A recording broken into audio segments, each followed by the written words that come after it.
好啦，我哋好快嚟到呢個2013年 HKALE 標咩試嘅第五條啦。咁睇講咩？因為2013啊，HKALE 第五條啦。咁呢條係一條 complex number 題目嚟嘅。咁睇你講咩？咁第一條係一條標準題目啦，叫佢證明呢嚿咁嘅嘢細過一。咁呢個睇到只係 GS 嚟嘅。我哋計一計啦，summation k 等於一去到 n OK 前，佢應該一定係細過啊，就細過 summation k 等於一去到無限嘅 RK 前。O.K. 嗱，咁咪即係咩意思咧？嗱，呢個係一個 G.S.，咁佢個 A 就係 R 啦，係咪？個 R 當然都係 R 啦，係咪？咁佢就會係 R 就除以一減 R。O.K. 咁我哋就列到呢條咁樣嘅算式。嗱，當係列到呢條算式嘅時候咧，其實你個 R 最盡都係2分一嘅啫，係咪？咁呢個時候咧，我哋又再細過啦。O.K. 細過等於0.5除以一減0.5啦。O.K. 咁冇問題嘅話咧，咁我哋嘅答案咧就會係等於0.5除一減0.5，即係一嚟嘅應該。咁所以你就證明到啦，咁所以佢就會係 summation 10k 等於一去到 n RK 次咧，就應該係11啦。如果係嗰個 condition 情況之下，咁我講多次啊，嗱，因為 R 最盡都係0.5嘅啫，咁啊最大就係0.5啊嘛，咁所以佢必定細過等於最大嗰個嘅。咁啊計到就係呢個細過呢個，而呢個又細於一嘅，咁所以答案就會係細過一。咁 A part 就係咁樣做，咁冇乜特別。好啦，咁我哋去到 B 法啦。啊 B 法咁樣講嘅，佢有個 S，就係呢個咁樣嘅嘢啦。S 係一個咁嘅 set 啦。咁個 set 咧就會係有個二 set 就會 belongs to 我哋嘅 complex number 啦。咁啊，除佢個 method 條就應該係細於2分一。咁一睇就知係呢個啦，係咪先？咁佢就話啦，佢話有冇條咁嘅式咧等於一嘅啊？咁啊呢個係嗰個 method 條啦，定係個長度啦。咁啊就話 summation k 等於一去到1000 W 嘅 k 次。咁喺做之前咧，我哋要溫下書先啦。嗱，其實關於 method 條嘅性質咧，就係呢個性質嚟嘅。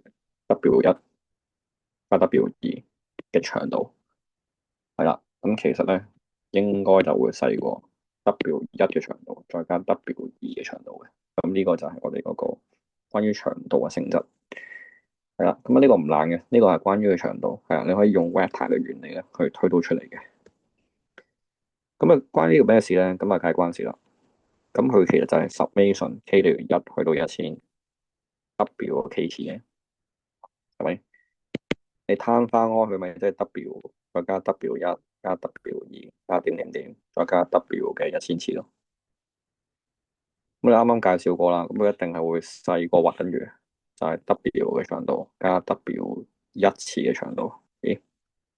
啊呢度寫多個 W 添，OK 唔緊要，拆翻去啦，拆翻去。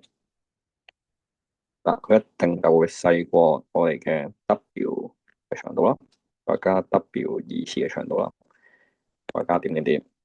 再加到係 W 1000嘅長度，係咪？嗱，咁冇問題嘅話咧，咁咪即係話佢哋應該等於翻啦，就係 summation k 等於一佢哋1000個 method 條咧，就喺入面嘅1000加 k 次，咁啊 k 次再長度，同你長度完再 k 次係一樣意思嘅，所以應該就係 summation k 等於一對1000咯，咁啊呢一個啦。嗱，咁樣冇問題嘅話，今日出到呢一行咯喎，咁而家我哋就可以用翻頭先嗰個 part 啦。啊，頭先嗰 part 咧就完全一樣啦。咁好明顯個 R 咧就會細過我哋嘅長度 W 嘅，應該 R 就係個長度 W 喎。咁所以應該就會係細過一嚟嘅。喂，點解可以咁做嘅？OK，我哋大 put R 就係長度 W，可唔可以咧？係可以嘅。點解咧？因為你嗰個 R 咧，即係 W 啊，應該係喺0到2分一夾住啊嘛。咁其實就可以代落去咯，係咪？係啦。咁墮落去呢個就係一，咁即係話你所講嗰樣嘢係絕對唔會等於一啦，係咪？因為細一噶嘛，咁所以就係不等於一啦，咁就搞掂咗。咁啊，應該係 low 啊，係啦，佢問 low 啦，咁呢度就做到啦。咁啊，成條嘅關鍵就在於你知唔知長度嘅性質啦。不過其實好明顯你條出得係啊，真係出得超明顯噶啦。咁啊，搞掂呢條。